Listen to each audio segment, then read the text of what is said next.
falling, when fear is calming, still you're calling me.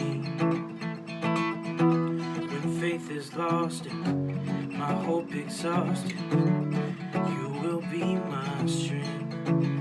When my mind says I'm not good enough, God, you're enough for me.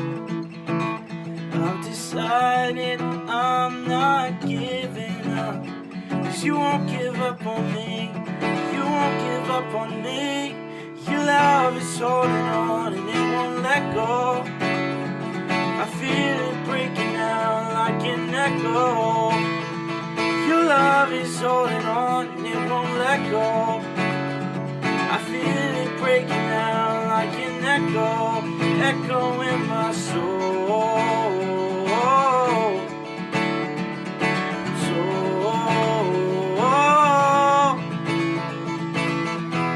In every season, you keep repeating promises to me. Now there's no stopping what you have started until it is complete. When my mind says I'm not good enough, God, you're enough for me. I've decided I'm not giving up, 'cause you won't give up on me. You won't give up on me. Your love is holding on and it won't let go. I feel it breaking down like an echo. Your love is holding on, it won't let go. I feel it breaking down like an echo, echo in my soul.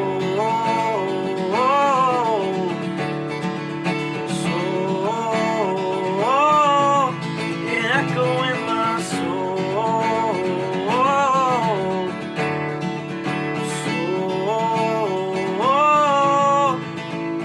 When my mind says I'm not good enough, God, you're enough for me.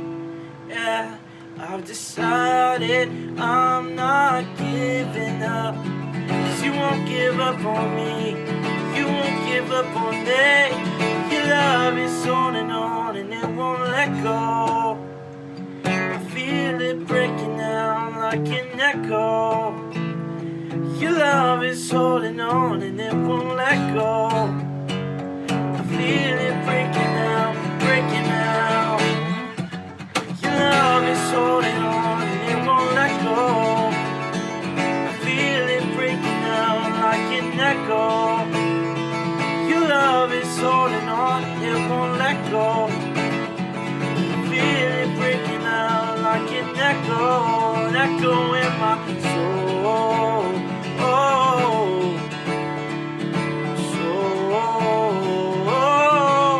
An echo in my soul.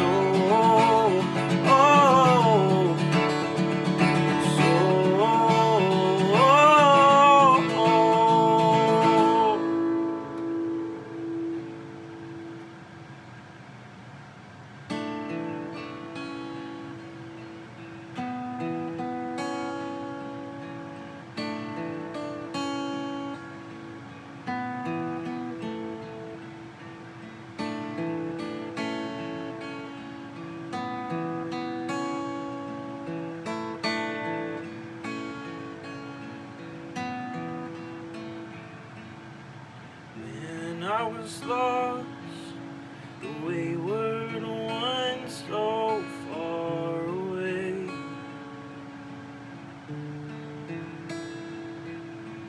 I was your thought there on the cross that day.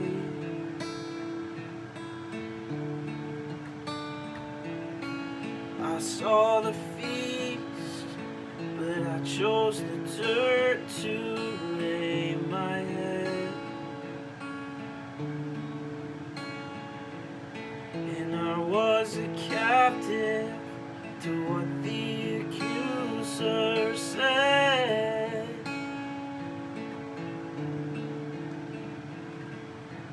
Then you stepped into my grave, laughing at the guilt and shame, and all my fear was stripped away.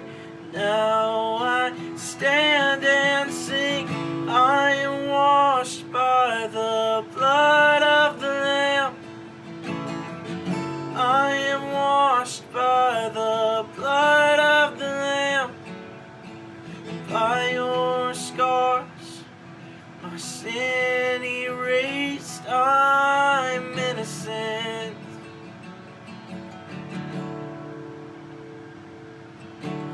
Covered in beauty, clothed in every word you speak.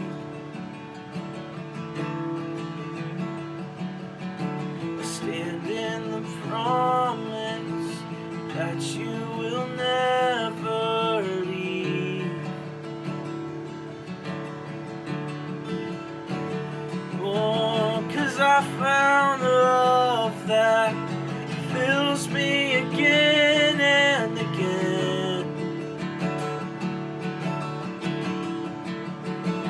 Oh, and I've tasted freedom that drowns out all my sins.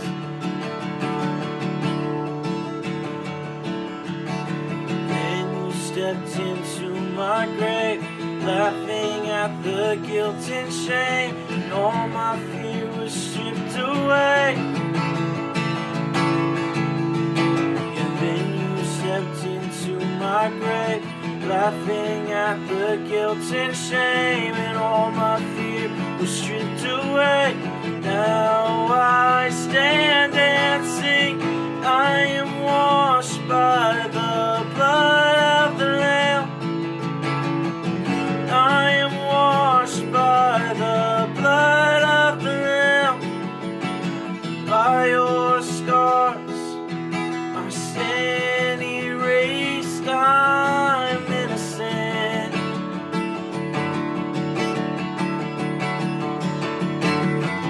I am washed by the blood of the Lamb. I am washed by the blood of the Lamb. By your stripes, I'm closer than I've ever been. And glory to the Lord on high. There is no one like you. Hear my song of praise will rise to my champion, my rescue. Oh, glory to the Lord on high. There is no one like you. Hear my song of praise will rise to my champion, my rescue. And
Hi guys! As always, it has been so great worshiping with you. I know that the social distancing thing just is old, right? I know that we heard from Josh last week talking about how excited he is to see you guys, how much he misses you guys, and you know that that's the cry of my heart too. I just am so ready to be back in our building, to be back together for our normal Wednesday night gatherings with our small groups in person, where all of us can see each other and hang out and play games and just be together to worship together. It's been really great seeing you guys at our weekend services on Sunday mornings in the main services, and sometimes at grad parties too recently, but I'm just so ready and excited for Wednesdays, for our time together, to have some time for fun, just to be able to play sand volleyball or kickball or whatever it is. And so please know that our Naz Youth team is working on plans to get us back on campus. We're going to have different activities this month of July, lots of different things to engage you and your small group, to engage you as an individual, but also to engage you and your family.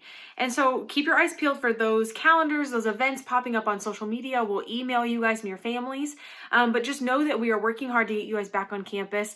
And so we are looking at August being a launch date, to being all of us full launch, being back on campus together. And so we are working with the church, we are working with safety protocols, with your volunteers, your youth leaders, just to make sure that everybody is safe when we come back. But we are planning and pushing for those things to happen. So just be a little bit patient, a little bit more patient with us, just a little bit longer, and we'll be back together. But we are continuing in our series of quarantine at the movies. And so last week we heard from Josh talking about Up. And this week we are going to talk about a movie that I feel like I've just seen for the first time, which I'm so behind on the game, guys. I just watched Spider-Man Into the Spider-Verse for the first time, like just recently. And so I wanted to talk about this though, because I know you guys have probably seen it. I know we've showed it at a youth event, but I feel like I was making s'mores, which, is anyone surprised? No. But I just watched it and it's so cute. Like, it's so good. It's so creative. I love all the different voices. It definitely threw me off that Nick from New Girl is one of the Spider-Men. It's just weird to me. Like, I just kept picturing Nick. But it's such a good movie. It's so cute. And something stuck out to me while I was watching this movie. And so that's what I wanted to talk to you guys about today. During that whole movie, there are, if you haven't seen it, I won't give any spoilers, but there are different dimensions that collide together, and there are different spider people.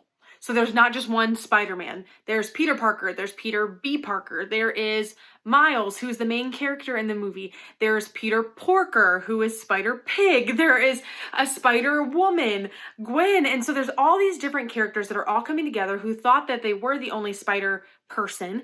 And that now we're all coming together to fight this common enemy to try to go home. And it's almost like Wizard of Oz meets Spider-Man in a way.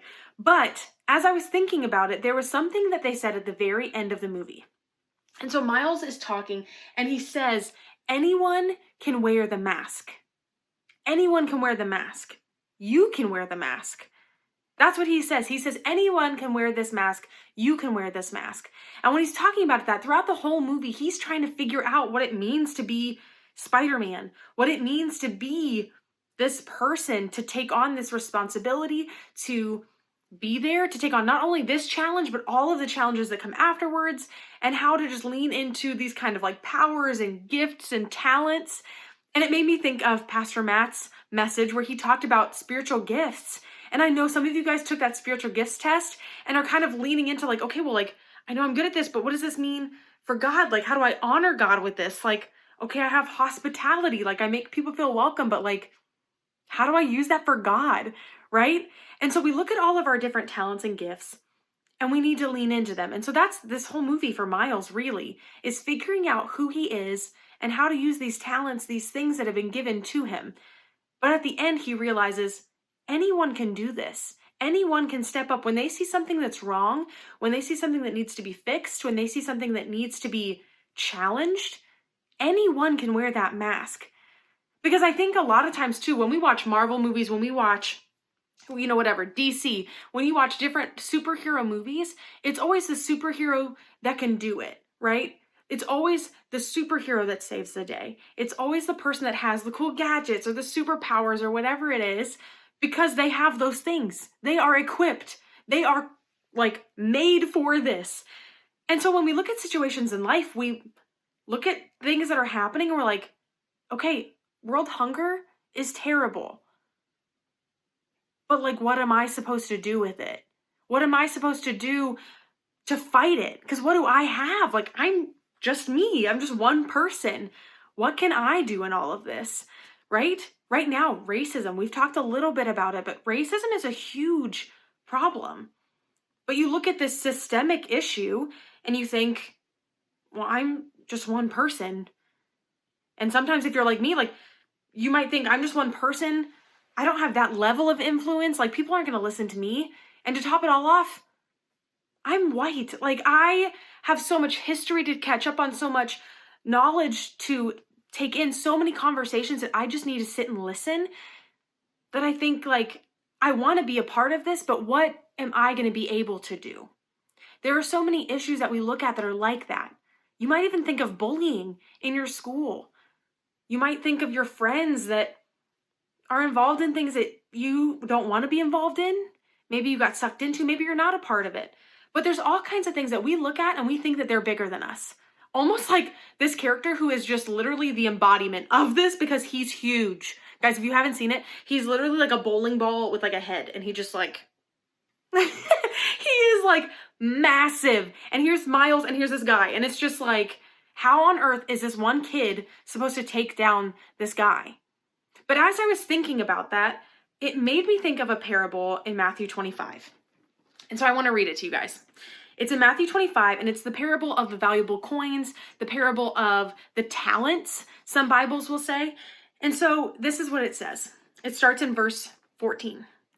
The kingdom of heaven is like a man who is leaving on a trip. He called his servants and handed his possessions over to them. To the one he gave 5 valuable coins, and to another he gave 2, and to another he gave 1. He gave to each servant according to that servant's ability. Now I want to stop right there. He gave each of his servants a different amount according to his ability. And I want to clear up 2 things real quick before we go on. This is not to say that one is a better servant than the other. One might be newer. One might have more experience in this to begin with. They're given according to their ability, and it made me think of the saying, God never gives you more than you can handle, which I have a problem with. If you guys have talked to me about this, you know my feelings, but I think that's wrong. I think that that's incorrect. I think God often does give us more than we can handle so that we rely on him, so that we are forced to recognize, like, I cannot do this on my own. I need you. I need your help. I need you to guide me through this. I need you to walk me through. And so saying that God doesn't give us more than we can handle in this situation, I don't think that's necessarily true. I think that he gives them each according to his ability, each according to their experience, according to what he knows that they can do. And it's very possible that all 3 of them could have done well with 1 or 2 coins, but he thought, I'm going to give them a little bit more because I think that they can do this. They have potential. They can do this. I believe in them. And also, let's not say that the one who got 1 coin is, low man on the totem pole, because how many servants does this person have? This man who's leaving on a trip, this person who's giving his valuables to his servants. How many servants does he have? The fact that he chose them in this mission, essentially, right? If we're talking about superheroes, in this task is huge. And it's a responsibility, and it's what's entrusted to them. But let's keep reading. So he gives them all of these things, and he leaves for his journey. Verse 16, after the man left, the servant who had 5 valuable coins took them, went to work, doing business with them. He gained 5 more. In the same way, the one who had 2 valuable coins gained 2 more. But the servant who had received the 1 valuable coin dug a hole in the ground and buried his master's money. Now, after a long time, the master of those servants returned and settled accounts with them. The one who had received 5 valuable coins came forward with the 5 additional coins. He said, Master, you gave me 5 valuable coins. Look, I've gained 5 more. His master replied, Excellent, you are good and faithful servant. You have been faithful over a little. I will put you in charge of much. Come celebrate with me. And then it goes on to the second servant. And he says basically the same thing. He says, you've given me 2 valuable coins. Look, I've gained 2 more. And the master says, well done. You are such a good and faithful servant. You've been faithful over little. I will put you in charge of much. Come and celebrate with me. And now the one who had received 1 valuable coin came and said, Master, I knew that you are a hard man. You harvest grain where you haven't sown. You gather crops where you haven't spread seed. So I was afraid, and I hid my valuable coin in the ground. Here, have what's yours. And the master replied, you evil and lazy servant. You knew that I harvest grain where I haven't sown, and that I gather crops where I haven't spread seed. In that case, you should have turned my money over to the banker so that when I returned, you could give me what belonged to me with interest. Therefore, take from him the valuable coin and give it to the one who has 10 coins. Those who have much will receive more, and they will have more than they need. But as for those who don't have much, even the little bit that they have will be taken away from them. Now take the worthless servant and throw him outside into the darkness. Now, if you're like me, you hear that and you're like, oh, like that's harsh. That is so harsh. He just buried it. Like he didn't lose the money. He didn't gamble it away. He didn't say, oh, master, by the way, we owe like Joe down the street 25 coins. No, he buried it. But I think what's important here is that he didn't do anything with what was entrusted to him. Guys, we might not be bitten by a radioactive spider that changes our DNA and allows us to climb on walls and anything else, have spidey sense. But what we do have is gifts and talents and capabilities. We have relationships. We have influence. Guys, I say this all the time, but your generation has the most potential for influence ever. You have social media. You have friends and people. You're able to connect with people instantaneously from all around the globe and translate what they're saying when you speak different languages. We have been given an immense valuable coin into how we're able to influence, how we're able to be a reflection of God in our communities. That's our superpower, right? That's what's been given to us. And just like Miles was trying to figure out what to do with all of these things that have been given to him, right? With great power comes great responsibility. Even with 1 coin, when we're looking at what has been given to us and we're like, well, I have 1, so-and-so got 5, right? So-and-so, they're a great athlete and student. They're VP or president of this club and they're involved in this, and they can sing. They're in the worship team. No, we're each given according to who we are, to who our personalities are. It's not because of our value, right? I'm not given 1 coin because I'm worth less than someone else to God. We know that's not true. But I might be given that 1 coin because that's how that 1 coin, that talent, that whatever it may be, that is what I pour myself into. Because maybe my personality, I need to focus on 1 thing. And so if I had too many things, I wouldn't do them as well.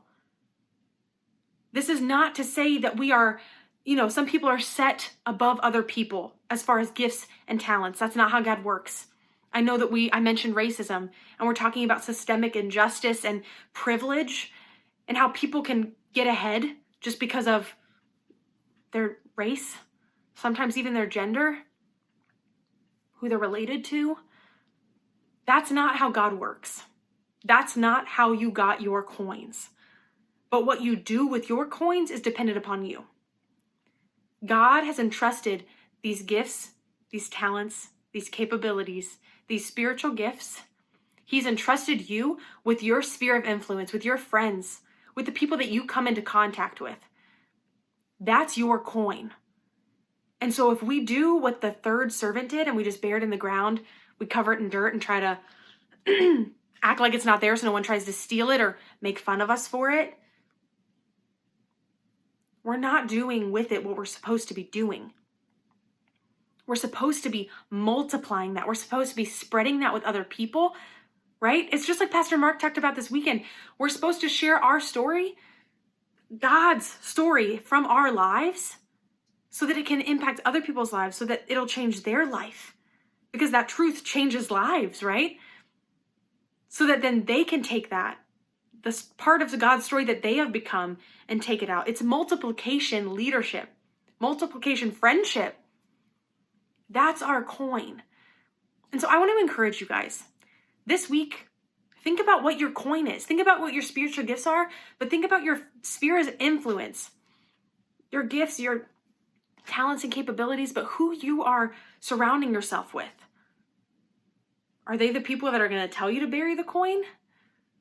Or are they going to help you find a way to multiply that? Are they going to encourage you and be there and celebrate with you at the end when you get to hear you are a good and faithful servant? You've been faithful with the little that I have given you, and so now I'm going to trust you with more, to take you even further, to give you more, and I will be right there with you along every step of the way. What are you doing with your coin? And so I want to pray with you guys today before you guys go to small groups, before you go talk about what your coin might be and how your group can encourage you to multiply that coin that's been given to you, the coins that have been given to you. But I want to pray for you guys, just that God would move in your life, that he would move you not to just clench that little coin and bury it in the dirt and hold on to it, but to spread it, to go out, to go to work. Like the first servant talked about, he went to work. He went to business right away. He didn't wait until the day before the master got back. He went to work. And I want to encourage you guys to do the same thing. I know that we're in a time of quarantine, but you can go to work now. We can still impact our friends. We can still reach out. We can still connect with one another, even if we can't do it in the way that we used to. It's an opportunity for creativity. It's an opportunity for innovation, to multiply like we've never multiplied before, to keep growing and pushing, to make sure that we are faithful with what's been given to us. But let's pray. God, I just thank you so much for today. I thank you for this reminder, just that you give us such immense value. You give us these things of immense value in our lives, in our personality, in our genetic makeup, just that we are who we are because that's who you designed us to be. And God, I thank you that you chose us, just like this master chose these 3 servants to entrust them with this gift, these talents in the financial sense. God, I just thank you that you've chosen us, and not chosen us in this scale, this spectrum of worthless, essentially, to like VIP CEO in your eyes, but God, that we are all your children. And the coins that we have are not a representation of our value, but rather what you know we can handle in our current stage and season. And you might give us more than we can handle and walk alongside us so that we may grow in you. Just like we read in James, right? That we would grow in perseverance, becoming complete. God, I just pray for these students, for these leaders that are listening to this, that are going to meet this week. God, that you would help them to recognize what their coin is.